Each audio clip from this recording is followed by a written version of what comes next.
সত্যি বলতে পুজো প্যান্ডেলের মধ্যে দিয়েও যে এত সুন্দর মেসেজ ফুটিয়ে তোলা যায় সেটা এই মণ্ডপটা না দেখলে বোঝা যেত না।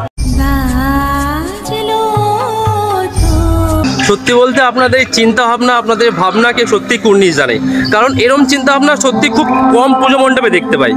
যাই হোক, তো আমার পরের প্রশ্নটা হচ্ছে এটাই, কাঁথির বুকে আরও বড় বড় পুজো মণ্ডপ রয়েছে, সেই জায়গায় দাঁড়িয়ে ক্লাব প্রত্যয়ী দর্শকদের মনে কতটা সাড়া ফেলতে পারে কি মনে হয়? সত্যিই তো আমাদের জীবনটা সাবলুডো খেলার মতোই, কখনো বা আপস, কখনো বা ডাউন, কখনো বা চড়াই, কখনো বা উতরাই।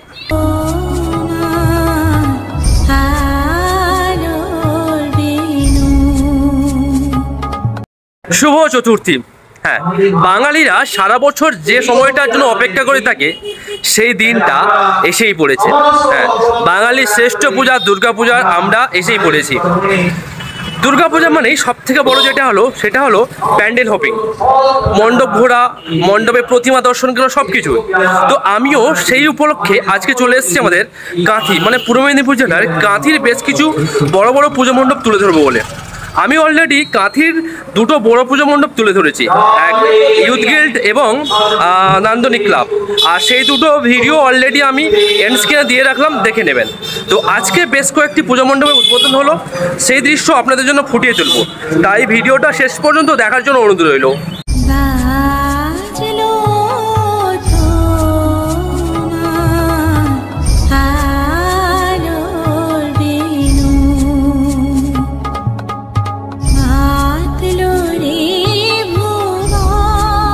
এটি একটি বনেদি পুজো বাড়ি, এখানে সাবেকিয়ানার ধাঁচে পুজো হয়। কলকাতার যেমন বাগবাজার, তেমনি আমাদের কাঁথির এই কিশোরনগর গড়। রাইট, আমি এখন রয়েছি কাঁথির কিশোরনগর গড়ের পুজো মণ্ডপের সামনে। এটি একটি রাজপরিবারের পুজো মণ্ডপ, প্রায় 300 বছরেরও বেশি পুরানো এই পুজো মণ্ডপ।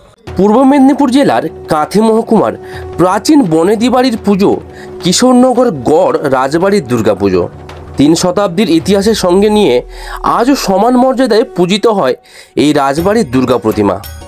কথিত আছে এই রাজপরিবারের পূর্বপুরুষ দেবীর স্বপ্নাদেশ পেয়ে দুর্গাপূজার প্রচলন শুরু করেছিলেন, যার বর্তমান বয়স আজ 300 বছরেরও বেশি। প্রাচীন এই পুজোর অন্যতম বৈশিষ্ট্য হল এখানে মায়ের ঘট পশ্চিমমুখী হয়।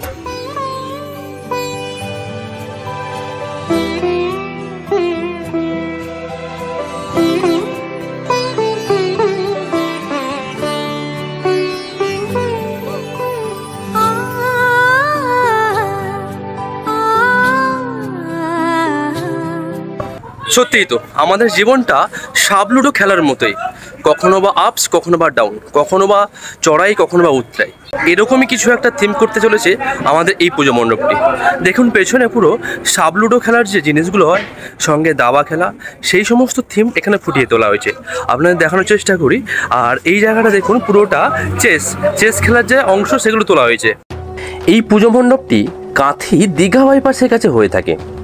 এখানকার থিম বেশ ইউনিক করেছে, কারণ এখানে ওই লুডো এবং দাবা খেলার যে গুটিগুলো এগুলো ফুটিয়ে তোলা হয়েছে এই পুজো মণ্ডপের মাধ্যমে। দেখুন এখানে সেই দাবা খেলার যে ঘোড়া, হাতি কিংবা বাকি যে অংশগুলো সেগুলো সব রয়েছে, আর উপরে দেখুন ওই লুডো খেলার যে জিনিসগুলো সেগুলো রয়েছে। চলুন এবার এই লুডোর মাঝখান দিয়ে মায়ের দর্শন করা যাক। দেখুন এখানে মায়ের প্রতিমা কাজ কিছুটা বাকি রয়েছে, বাট স্টিল মাকে দারুণ লাগছে। পুরো মা সেজে একদম মণ্ডপে রেডি হয়ে গেছে পুজোর জন্য, অসাধারণ লাগছে মায়ের রূপ এখানে।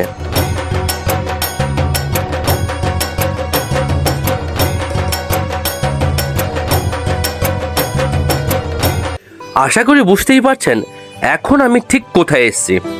হ্যাঁ, এখন আমি চলে এসেছি ক্লাব প্রত্যয়ের পুজো মণ্ডপে। প্রতি বছর এখানকার পুজো মণ্ডপ জাস্ট ফাটিয়ে দেয়, আর রীতিমতো এবছরও ফাটিয়ে দিয়েছে।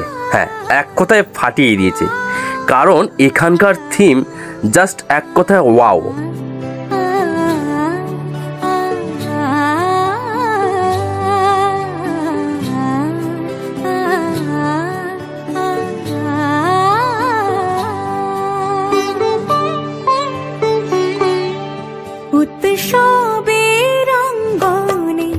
এবারে এখানকার থিম কেন এত ভালো হয়েছে চলুন এবার ভেতরের অ্যাম্বিয়েন্সটা দেখাই, দেখলে বুঝতে পারবেন অ্যাকচুয়ালি এখানে কতটা ভালো হয়েছে। খালি দেখুন এখানকার ভেতরের অ্যাম্বিয়েন্সটা, ভেতরে না হলে বুঝতেই পারবেন না। আর এবারে এখানকার থিম হলো ইচ্ছে উড়ান। কিন্তু কি এই ইচ্ছে উড়ান? ইচ্ছে উড়ান অর্থাৎ ইচ্ছের মতো উড়ে যাও, ঠিক এখানকার থিম হলো ঠিক তারই অনুকরণে ইচ্ছে উড়ান।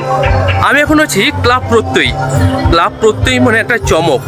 আমি প্রতি বছরই বলে থাকি এই ক্লাব প্রত্যয়ীর পুজো মণ্ডপ প্রতি বছর অসাধারণ হয়, ঠিক এবছরও সেই ধারা অব্যাহত থাকলো। আর ভেতরের যে অ্যাম্বিয়েন্স অসাধারণ, আপনি না এলে বুঝতে পারবেন না এখানকার থিম কতটা চিত্রায়ক, ঠিক। আর পেছনে দেখুন সমস্ত যে পাখির বাসাগুলো না, সেই পাখির বাসা করা হয়েছে, আর তাতে পাখিগুলো উড়ে যাচ্ছে, অর্থাৎ বন্দি নেই, পাখিগুলো স্বাধীনভাবে উড়ে চলেছে, তাই এখানকার নামকরণ ইচ্ছে উড়ান।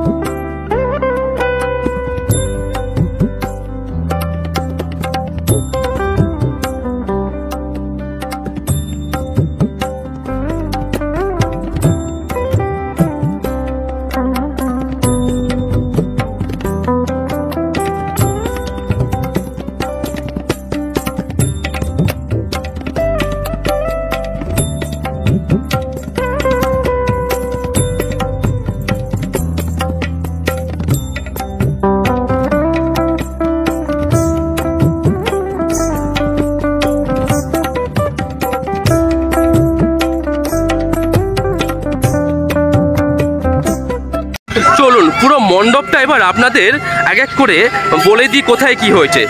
এই দেখুন এখানে পুরোটাই মাটির হাঁড়ি না, মাটির হাঁড়ি দিয়ে মণ্ডপটা তৈরি হয়েছে। আর এই মাটির হাঁড়ির ভেতর লাল লাইট লাগাতে অসাধারণ লাগছে। আর আস্তে আস্তে আমি এবার ভেতরের দিকে যাওয়ার চেষ্টা করি। দেখুন আর এই জায়গাটাতে একটা গাছ মতো করা হয়েছে, বট গাছের মতো কিছু একটা করা হয়েছে, যেখানে পাখির বাসাগুলোকে ঝোলানো হয়েছে। আর তার ভেতর এবং শুধু ভেতরে না, বাইরে সব পাখি উড়ে বেড়াচ্ছে। আর ম্যাক্সিমাম টিয়া পাখি উপরে দেখতে পাচ্ছি, যেগুলো খাঁচার বাইরে থেকে উড়ে চলে যাচ্ছে। আর তারপর যদি আপনাদের ওই দিকটা তুলে ধরি, এটাও ঠিক সেই মাটির হাঁড়ি রাখা হয়েছে। আর এখানে পুরো প্রত্যেকটা হাঁড়ির মধ্যে লাল লাইট রাখা হয়েছে। আর ঠিক তারই উপরে দেখুন প্রত্যেকটাতে যে পাখি যে রাখা হয় সেই খাঁচা, যে খাঁচা রয়েছে, কিন্তু খাঁচা খুলে দেওয়া হয়েছে, খাঁচার মধ্যে কোনো পাখি নেই। দারুণ একটা মেসেজ ফুটিয়ে তোলা হয়েছে। এক্স্যাক্টলি এত সুন্দর মেসেজ আপনাদের বলে কি বোঝাবো। সত্যি বলতে পুজো প্যান্ডেলের মধ্যে দিয়েও যে এত সুন্দর মেসেজ ফুটিয়ে তোলা যায়, সেটা এই মণ্ডপটা না দেখলে বোঝা যেত না। হ্যাঁ, এখানকার থিম, এখানকার ভাবনা, এখানকার চিন্তা জাস্ট কুর্নিশ জানি। কারণ এই চিন্তা ভাবনা প্রত্যেকটা পুজো মণ্ডপে আসে না, যে কটাতে আসে সেগুলো খোদাই হয়ে থাকে। ঠিক সেরকমই এরকম একটা খোদাই হতে চলেছে এখানকার পুজো মণ্ডপ। এবার একটু ক্লোজ আপ চাই, মানে যেখানে মায়ের প্রতিমা রয়েছে ঠিক প্রতিমার কাছে যাই। রাইট, এখন জাস্ট প্রতিমার সামনে রয়েছি। দেখুন মায়ের রূপটা কি সুন্দরভাবে ফুটিয়ে তোলা হয়েছে। ইচ্ছে উড়ান, উড়তে গেলে সে ডানা লাগবে। মায়ের পেছনে দেখুন দুটো ডানা রয়েছে, মাও উড়ে যেতে চাইছে। ঠিক এরকম একটা মেসেজ এখানে ফুটিয়ে তোলা হয়েছে। দেখুন, হ্যাঁ অসাধারণ। আমি সত্যি বলতে এরকম খুবই কম মণ্ডপ দেখি যেখানে মায়ের প্রতিমার কাছেও তার থিমটাকে ফুটিয়ে তোলা হয়। আর ঠিক তার পাশেই দেখুন এখানে জাস্ট গ্রাম্য পরিবেশের একটা দৃশ্য, মানে যেখানে ধান রাখা হয়, সেই ধান রাখার যে জায়গাটা, এখানে সেই জায়গাটা ফুটিয়ে তোলা হয়েছে। তার উপরেও সেই পাখি উড়ে বেড়াচ্ছে দেখুন। আর এটা পুরোটাই সব খাঁচা, কিন্তু কোনো খাঁচাই বন্দি নয়, প্রত্যেকটা খাঁচাই জাস্ট ওপেন। সব খাঁচা দিয়ে পাখিগুলো উড়ে চলে যাচ্ছে। আর এইগুলোতে দেখুন, এইগুলোতেও দেখুন খাঁচা করা হয়েছে, কিন্তু খাঁচার একটা সাইড লাগানো, একটা সাইড খোলা, অর্থাৎ পাখি অবাধ আসতে পারবে, অবাধ ঢুকতে পারবে, অবাধ বেরোতে পারবে। এই দেখুন।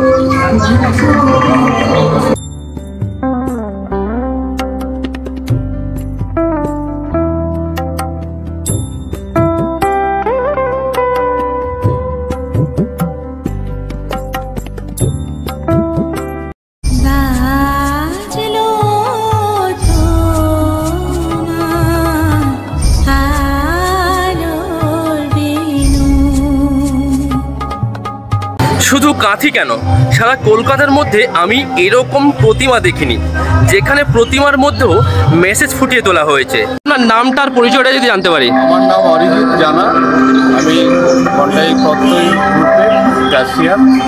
আচ্ছা, তো আমি এখন রয়েছি কাঁথি প্রত্যয় ক্লাবের একজন মেম্বারের সঙ্গে। তো আমি এই প্রত্যয় ক্লাব কত বছরে পদার্পণ করলে একটু জানতে চাই। আমাদের পুজো 10 বছরের 10তম বছর কমপ্লিট হয়, 11তম বছরের। তো আপনাদের এবছরের থিমটা যদি একটু বলেন। আমাদের এবছরের থিম হচ্ছে ইচ্ছে ডানা। তো থিমটা সম্পর্কে একটু কিছু বলেন। থিমটা বলতে এই থিমটার মাধ্যমে আমরা 2-3টে কথা বলতে চেয়েছি। প্রথমত হচ্ছে যে ইচ্ছে ডানা, এই কথাটার মাধ্যম দিয়ে বোঝাতে চাইছি যে আমরা মানুষের অনেক ছোটোখাটো ইচ্ছেগুলো সবসময় থাকে, চলতে থাকে, কিন্তু কিছু ইচ্ছে সবসময় পূরণ হয় না। তো মানুষ ভাবে যদি আমরা আমাদের সমস্ত ইচ্ছেগুলো পূরণ করতে পারতাম, আমরা পাখিদের মতন, পাখিরা যেরকম ডানা মেলে উড়ে যায়, তাদের ইচ্ছে পূরণ করে যেখানে খুশি যেতে পারে, আমাদেরও যদি এরকম ডানা থাকতো, আমরা যেখানে খুশি গিয়ে যেখানে পৌঁছে। অ্যাকচুয়ালি সেন্ট্রাল মেসেজটা হচ্ছে এখানে ওই ডানা মানে মনের জোর, আমরা মনের জোর সংগ্রহ করে আমাদের ইচ্ছেগুলো পূরণ করার জন্য আমরা যত সম্ভব চেষ্টা করা, এটা একটা মেসেজ। এবং সারা বছর আমরা যে একটা দায়বদ্ধতার মধ্যে থাকি, সারা বছর অনেক ছোটোখাটো ইচ্ছেগুলোকে দমন করে রাখতে হয়, অনেকটা খাঁচায় বন্দি পাখিদের মতন আমাদের মনের ইচ্ছাগুলো ছটফট করে। তো আমরা এই পুজোর কয়েকটা দিন এই ইচ্ছেগুলো, অপূর্ণ ইচ্ছেগুলো থেকে মুক্তি পাওয়ার উদ্দেশ্যে খাঁচা খুলে বেরানো পাখির মতন যেন আমরা বেরিয়ে পড়ি, আমাদেরও যেন ডানা গজায়, আমরা ইচ্ছেগুলো পূরণ করতে পারি। এছাড়া আরেকটা মেসেজ দেওয়ার চেষ্টা করা হয়েছে, সেটা হচ্ছে আজকে পাখিরাও বাস্তবিক, পাখিরাও বড় অসহায়। প্রচণ্ড বৃক্ষছেদনের ফলে, মানে গাছ কেটে ফেলার ফলে তারা তাদের বাসা বা গ্রামীণ পরিবেশে তারা যে থাকতো, তারা পাখিগুলো, সেই গ্রামীণ পরিবেশ আজকে শহরের আধুনিক সভ্যতায় ঢাকা পড়ে যাচ্ছে, ফলে তারা তাদের বাসাগুলো পাচ্ছে না। পাখিরাও আজকে বড় অসহায় হয়ে আছে। আর তৃতীয়ত আমরা চেষ্টা করছি আমাদের মণ্ডপের যাবতীয় যা কিছু করার, সমস্ত কিছু পরিবেশ বান্ধব জিনিসপত্র দিয়ে ব্যবহার করা এবং সেই গ্রামীণ পরিবেশগুলোকে ফিরিয়ে আনা। এবং প্রতিটা জিনিস যেখানে যাওয়া হয়, সেই হাঁড়ি থেকে শুরু করে বাঁশ, পাতা, খড়, এগুলো সবই হচ্ছে ন্যাচারাল জিনিস, কোনো কৃত্রিম জিনিস আমরা ব্যবহার করি। ফলে পরিবেশ বান্ধব একটা মেসেজ, মানে পরিবেশ আজকে যেভাবে পরিবেশ দূষিত হচ্ছে, প্লাস্টিক, পলিউশন, এইগুলো থেকে মুক্ত হওয়ার উদ্দেশ্যে আমরা ন্যাচারালি পরিবেশ বান্ধব জিনিসপত্র দিয়ে মণ্ডপটা সজ্জা করেছি। সত্যি বলতে আপনাদের এই চিন্তাভাবনা, আপনাদের ভাবনাকে সত্যি কুর্নিশ জানে, কারণ এরম চিন্তাভাবনা সত্যি খুব কম পুজো মণ্ডপে দেখতে পাই। যাই হোক, তো আমার পরের প্রশ্নটা হচ্ছে এটাই, কাঁথির বুকে আরও বড় বড় পুজো মণ্ডপ রয়েছে, সেই জায়গায় দাঁড়িয়ে ক্লাব প্রত্যয় দর্শকদের মনে কতটা সাড়া ফেলতে পারে, কি মনে হয়? আমরা বিগত কয়েক বছর ধরেই চেষ্টা করে চলেছি দর্শকদের মনে জায়গা পাওয়ার, এবং আমরা বিগত 4-5 বছর ধরে, সত্যি কথা বলতে কি, এই পূর্বাঞ্চলে সেভাবে কোনো পুজো হতো না, কিন্তু আমরা গত 4-5 বছর ধরে প্রচুর মানুষকে এখানে টানতে পেরেছি। তো আমরা গভর্নমেন্টের কাছ থেকেও সেরা প্রতিবার, আজকে 4-5 বছর ধরেই সেরা পুরস্কার প্রাপকদের তালিকায় আমাদের নাম হয়েছে।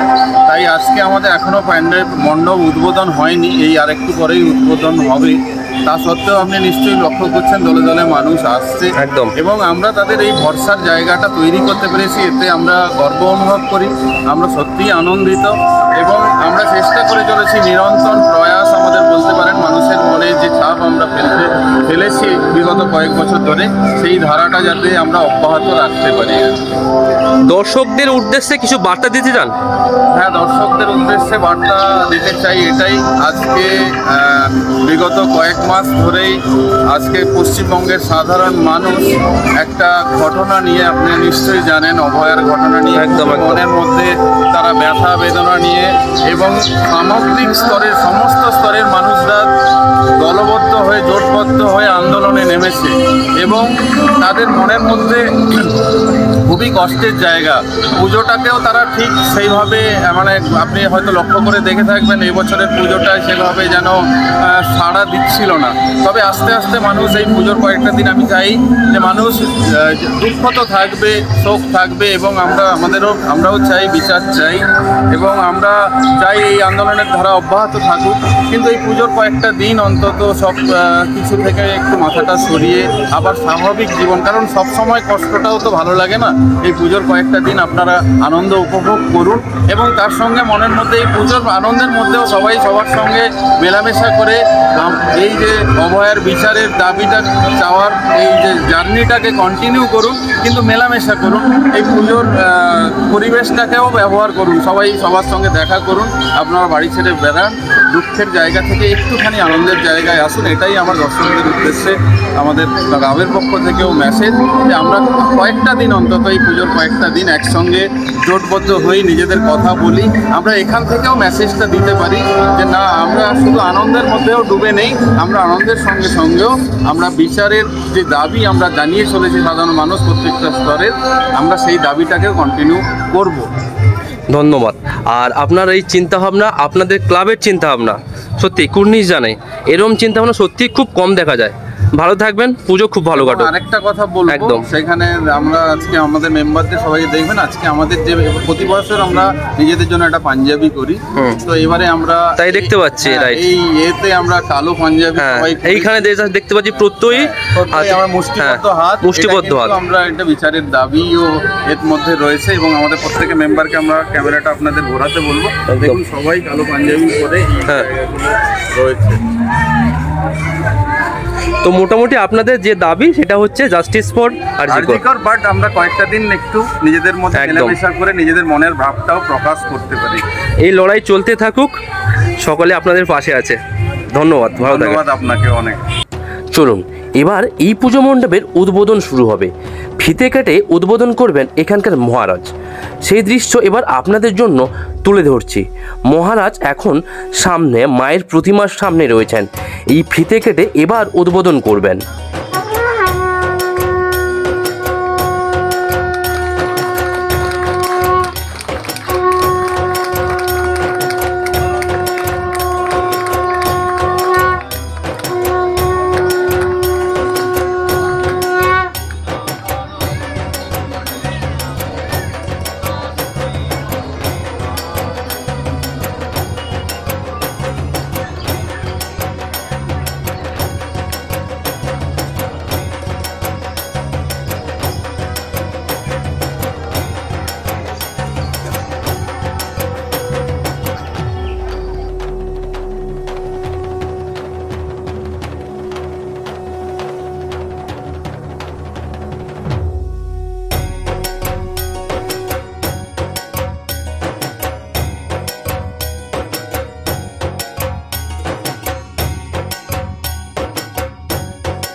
जय श्री श्री दुर्गा माई की जय।